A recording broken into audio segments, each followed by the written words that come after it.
Good afternoon. I want to begin today with a personal memory or sharing. As I assume everyone knows by now, Mordecai Rosenstein, his body gave out this past week, and he's now in Shemayim with God. He died on the Rebbe's birthday, day of passing. I apologize. So I'm sure he and the Rebbe are having some great conversations. He was a famous artist, and many of you have his work in your homes, in your shuls, in your Jewish spaces.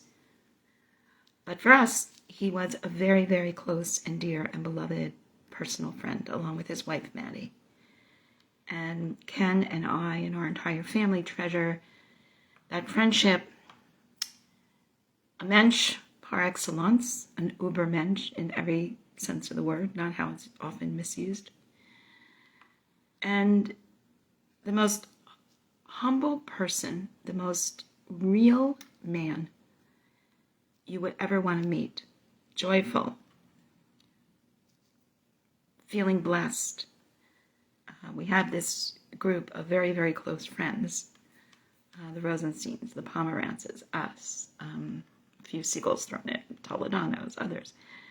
But we just shared many, many times of laughter and joy, and shared hard times as well. This is particularly difficult. Mordecai took letters, Hebrew letters, and painted them using color, using creativity, using spirituality.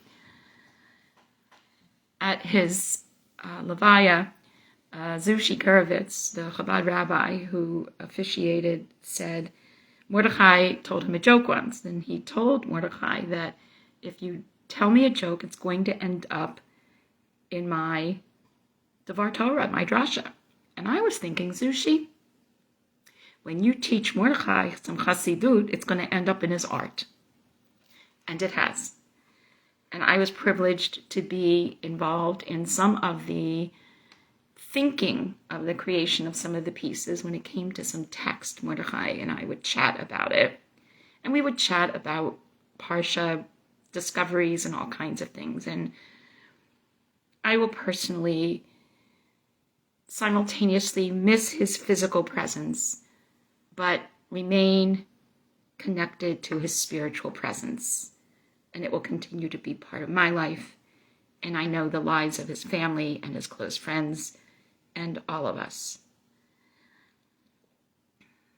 We say Baruch Dayan HaEmet, and that truth was the name of the place where a lot of his work was displayed. And Mordecai was all about truth. And Mordecai understood and understands truth. And may we all be zocheh to have that remain as part of our lives. So, in terms of truth, Parshat Chukat, permission with parameters granted. The first event of this Parsha is truly one that is curious. In fact, we are taught in the Babylonian Talmud, Yoma 67b, that this is the paramount example of a chuk, a law which God bestows upon the Bnei Yisrael that is not understandable, and on account of which other nations and Satan himself will mock us.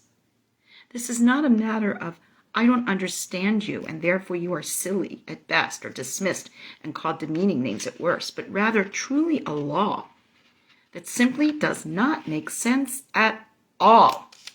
Not at first, not at second, not at third glance. Nonetheless, it is ordained by God, and it must be followed, just because that is enough of a reason, more than enough. Parameters are clearly established so that permission may be granted for successful completion. We read chapter 19, verse 2 of Bamidbar. Zot chukat haTorah asher tziva Hashem lemor. This is the law, the statute, the chukah of the Torah. Notice chuk is the word for laws which we may not understand, and that's the name of our Parsha.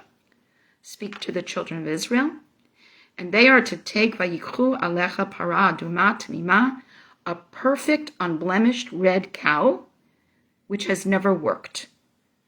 Lo Allah aleha ol. No yoke has ever been placed on his body.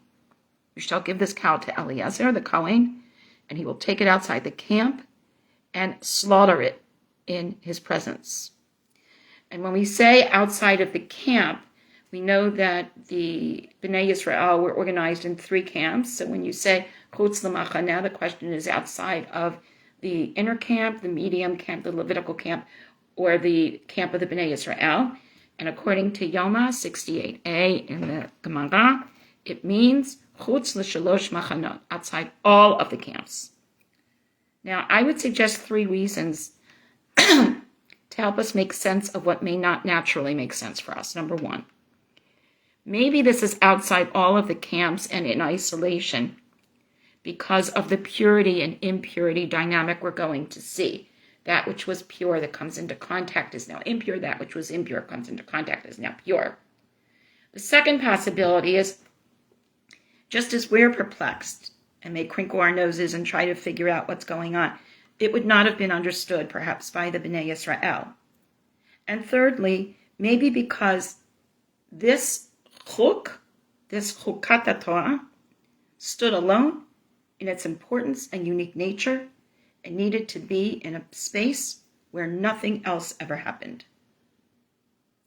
Eliezer would then take the blood with his finger and sprinkle it toward the front of the tent of meeting 7 times. The cow was then to be burned. The Kohen would take a piece of cedar wood, hyssop, and crimson wood, cast them into the burning cow. Then the Kohen washes his garments, bathes his flesh, that he may enter the camp, because he is now impure, because he has touched the cow. He will be unclean until evening, then he may enter the camp. So in the laws of Tahara and Tum'ah, of purity and impurity, and I shouldn't have said unclean, that was from the translation. I should have looked at the Hebrew, because as I always say, every translation is also an interpretation. Melochlach is the word for dirty. Tameh just means impure. This is a matter of purity, not do you have mud on you. So he is impure until the evening, and then he may enter the camp. The one who burns it, v'hasaref otah yechadbas begadav, he should wash his clothes in water and cleanse his body, because tameh ad ha'erev. It's the day of tum'ah, of impurity. The one who gathers the cow's ashes will wash their clothes, be impure until the evening. A ritually clean person should do this. And again, the person who's tahor, that touches becomes tameh, and that which is tameh becomes tahor. Aside from the strangeness of this event itself, we are dealing with the complexity of transposing the states of tahara and tum'ah, purity and impurity. The study of these concepts and what they mean, not clean, not unclean. So like the translation that I had on the site here and I glanced at for a moment and got lost in, this is why I like to work from the Hebrew, not the translation. When it says unclean, do me a favor, look at the Hebrew. If it says tameh, it's impure, it's not unclean. That's really important in terms of understanding the meaning, and it's also important in terms of not misappropriating the idea of clean or lack of cleanliness to other areas of our lives inappropriately. Now, we're going to turn to the state of mind, if you will, of the Bnei Yisrael at this juncture. Remember, they're mourning the death of Miriam. They are not benefiting from the spring of water that always accompanied her. And they are thirsty, they are tired, they are frustrated, and they are lost in so many ways. Immediately after this ritual and its complexities, we read again what we now know to be one of the ongoing refrains or pismonim that we see in our text. Vayarev ha'am im Moshe v'yamru le'mor v'lu gavanu v'gava achenu lifnei Hashem. The people quarreled with Moshe and said, if only we had died with our brethren that died before God. Why have you brought us out here? Lama hevatam el kahal Hashem el hamidbar, to this desert, lamut, to die, and our livestock will die here. Why have you taken us out of Mitzrayim? Lama helitanu Mitzrayim havi'atanu el hamakom hara hazeh, to this terrible place. It's not a place for seeds. It's not a place for trees. It's not a place for anything. Umayim en l'shtot, and there's no water to drink. And of course, what happens? Vayavo Moshe v'Aaron mipnei hakahal al petach ohel moed vayiblu al paneihem v'yar kavod Hashem alehem. Moshe and Aharon move away from the assembly to the entrance of the tent of meeting. They fall on their faces. We see this as a refrain. They fall on their faces. And then the glory of God appears to them. As if the compromised status of the people is not enough, we continue. God speaks to Moshe, saying, take your staff, tikach et hamateh, and gather the congregation, you, your brother Aharon, V'dibartam el hasela, speak to the rock so that it will give water. You will bring forth from that rock, and the congregation and their livestock will drink. Moshe takes the staff from God, as God has commanded. Moshe and Aharon assemble the congregation and say, now listen, you rebels, we are going to bring water. Hamin hasela hazeh notzi lachem mayim. Can we draw water from this rock for you? So they come together, and in the Midrash Tanchuma, we're taught that this was one of the places where we have a very small area and a lot of people are crowded together. We understand the concept of mob mentality. So how are they going to affect this? At this point, Vayarem Moshe et yado vayach et hasela b'matehu. He didn't hold the staff and speak to the rock. He took his staff and he hit the rock. Pamayim, twice. V'yatzumayim rabim v'tish ha'eda u'v'iram. An abundance of water comes out, and they drink, and their livestock drinks as well. God says to Moshe and Aharon at this point, Lo hamentem bi, you too didn't believe in me. Ba'hakdisheni le'enei b'nei Yisrael, to sanctify me and my presence in front of the b'nei Yisrael. In other words, you went against me. Therefore, permission not granted. You didn't work within the parameters, and therefore you will not enter Eretz Yisrael. Now, Rashi says that if it was not for this Avera alone, or Chet, as Rashi calls it in Rashi's text, they would have entered the land. But they do not. But then, again, I think we have to look at they're human beings, and they're going to make mistakes, and they too, everybody around them loses faith, and they lose faith. I mean, we understand this concept. But the problem is, it says, lahak tisheni, to sanctify me.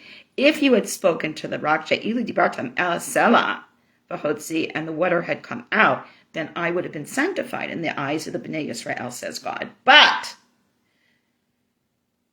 because you did it the way you did it, this is the problem. You did not act within the given parameters. Therefore, you will not bring this group to Israel. These are called Mei Meribah, the waters of dispute, where the children of Israel contended with God. And, of course, we do not have a happy ending here. So let's connect the two events of the Parah Adumah and the striking of the rock. Notice the amount of detailed instruction given regarding the Parah Adumah and how it had to be absolutely and precisely done. Moshe, on the other hand, is given a simple instruction, and he does not follow its parameters. So what happens here? He does not follow these instructions, and therefore what should have been a relatively uncomplicated event goes awry, especially for Moshe, who will not personally be able to see the goal for which he has so tirelessly worked. How is this possible for Moshe Rabbeinu? Rabbi Lord Jonathan Sachs, Zichrono L'Shalom, provides a personal explanation that may help us have some insight into Moshe's psyche at this time. For Rabbi Sachs, this is not so much about the events at hand, but about Moshe's responding to the angst of the people. He teaches as follows. It seems to me that the deeper connection lies not between the death of Miriam and the lack of water, but between her death and Moshe's loss of emotional equilibrium. Miriam was Moshe's elder sister. She had watched over his fate when as a baby he had been placed in the basket and floated down the Nile. She had the courage and enterprise to speak to Pharaoh's daughter and suggest that he be nursed by a Hebrew, thus reuniting Moshe and his mother and ensuring that he grew up knowing who he was and to which people he belonged. He owed his sense of identity to her.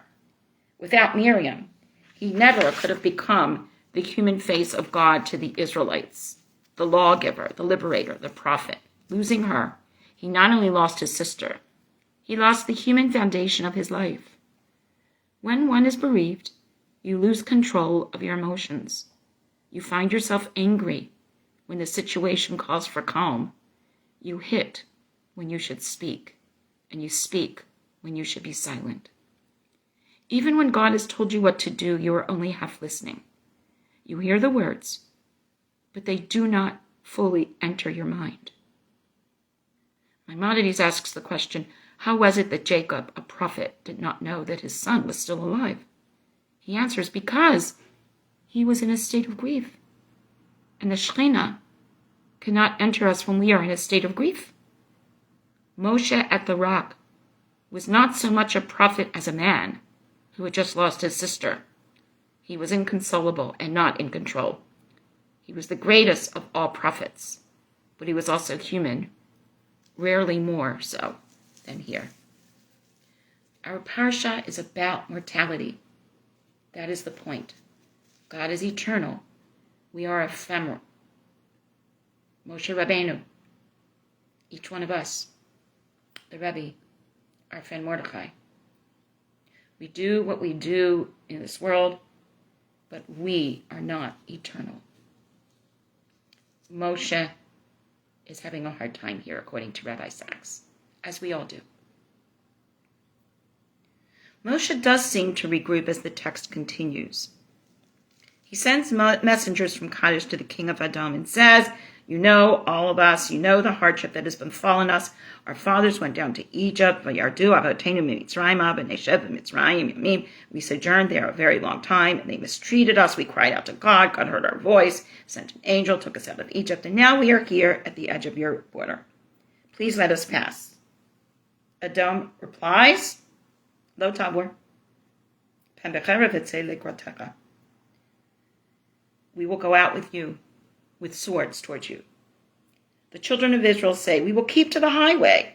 And if we drink your water, either I or my cattle, we will pay its price. It's nothing. I'll pass through on foot. But he says, no, you may not. Edom refuses to allow them to pass. Adum noten et Israel avor bigvalo. So, vayat Yisrael me'alav, Israel turns away. At this point, we read about continued travels and challenges. Perhaps all of the Bnei Israel are still in some degree of mourning. Clearly, they have gone through a lot and are floundering along the way as they are humans, and that's what humans do.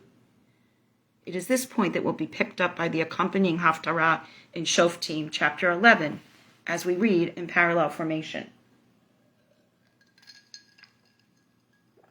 Verse 16 of Shoftim, chapter 11. They came from Egypt and Israel. They went through the wilderness up to the Red Sea. They come to Kadesh. They sent messengers, let us pass. And they, of course, is unwilling. So Israel remains in Kadesh for a bit. And then they go through the wilderness and go around the land of Edom and the land of Moab. And they come to the east of Moab. Israel sends messengers to Sichon. Sichon does not trust Israel to pass. And they go through all of these problems. So they are challenged in their ability to move toward their future. travels that are extended, conflicts with others, permissions not granted, claiming land that is promised, surviving and thriving in substandard and difficult conditions all take their toll and add to the already deflated state of this people. Clearly, while we begin with the chuk of the Parah Adumah, all of its instructions and precise accomplishment, we progress or digress to a point of disarray, rebellion, exhaustion, succumbing to the challenges of other nations, nature, terrain, and so much else. As if there are not enough elements that are curious in this parsha, consider the element after the death of Aharon, yet another blow to this people. The people speak out against God and against Moshe. Lama halitunu mimitzrayim lamut b'midbar ki en lechem ve'en mayim b'nafshenu katzeh. Why have you brought us out of Egypt to die in this desert? There's no bread, there's no water, and we're done. We're going to die. The Lord sends against the people at this very depleted, compromised state, venomous snakes, and they bite the people, and many of the people die. Vashalach Hashem ba'am et ha-nechashim, nachash, remember snakes, hasrafim, the venomous snakes, the burning snakes, vayinashchu et ba'am v'yamat imrav Yisrael. They bite them and they die. So in the Midrash Tanchuma we learn that the snake, which was smitten for speaking evil back in Gan Eden, comes back to punish those who speak slander. Let the snake, for which all types of food taste the same, come and punish these ingrates, for whom one thing, the manna, did change into various tastes, as Rashi quotes. Rav Tzvi Shimon of Etzion.org makes an interesting observation at this point. There's one striking difference in our episode which distinguishes it from the rest. While in the other instances, God responds by providing for the people's needs, either by supplying drinkable water or meat to eat, in our incident, God does not provide for the needs of the people. Rather, the people are instantly attacked by serpents, and many of them die. What distinguishes our incident from the long chain of similar grumblings preceding it? Why is the reaction in our section, in this instance, so harsh? Now, note the reaction this time. It's going to be different. Again, I've often pointed out the singular and the plural when they're interposed. And the nation came, singular, to Moshe v'yamru, and they said, so we have both the collective and the individuals that make up the collective voiced here, Chatanu ki dabarnu b'ad Hashem. Uvach, we sinned, we blew it, because we spoke against God and against you. Hitpalel el Hashem v'yasar me'aleinu et ha'nachash v'yipalu Moshe ba'al ha'am. Pray to God that God should remove these snakes from us. And interestingly enough, Nachash is in the singular here, and Moshe prays on behalf of all the people. God then says to Moshe, "V'yomer Hashem el Moshe yaseh lecha saraf, v'sim oto al nes, v'haya kol aneshuch v'ra'a oto v'chai." Make a serpent for yourself, put it on a pole, and let whoever who is bitten, look at it and live. Now, remember the beginning? What is pure is made impure. What is impure is made pure. So the snake bites and makes ill. Now this one is going to heal. So again, it's a very puzzling situation where the same element achieves the opposite result. Notice what happens now. This is the antidote to the serpent in the story of creation, as well as the serpents that we have as part of our narrative. So, I love this. It's one of my favorite verses in the entire Chumash. V'yas Moshe nachash nachoshet Liasimehu al hanes vaya im nashach hanachash et ha'ish bet hanachash nikashti b'chai. Oh wow, I could do hours just on this verse. Moshe makes a nachash nechoshet. Notice the same sheresh, nun chet shin. A copper snake. Puts it on the pole, which here is called nes. Miracle? No? And if someone was bitten, they should come, they should look at the snake, and it will be healing them.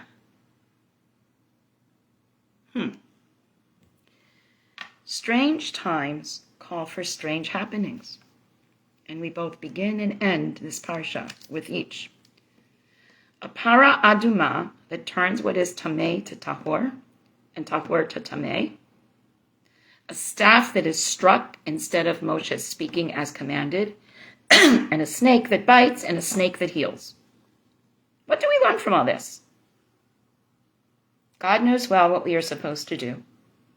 God has created all that is, and all that is can bring both positive and not so positive results. Our words we learn in Mishlei, Mavet v'chayim biyad lashon. We can destroy with words, we can heal with words. Art can be horribly destructive. It can also be amazingly healing, depending on what one does with one's capacity.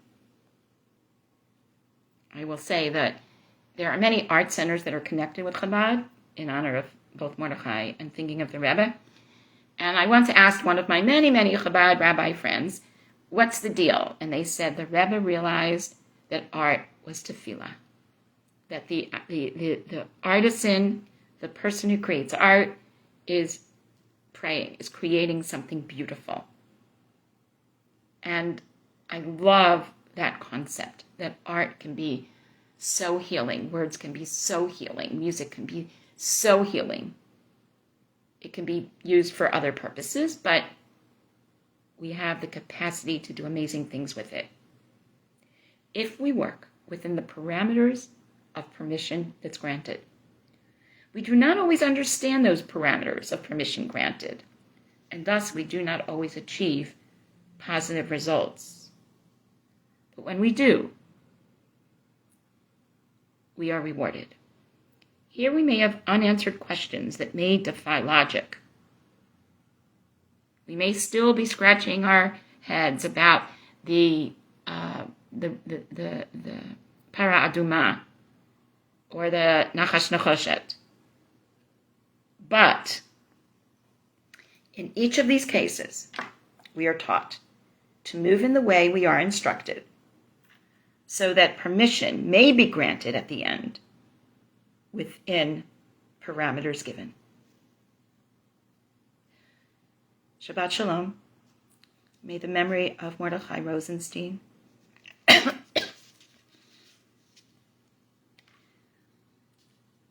be for a blessing always, and may we all continue to understand his art and to give ourselves permission to enjoy that art within the parameters within which it was created. Be well, and see you next week.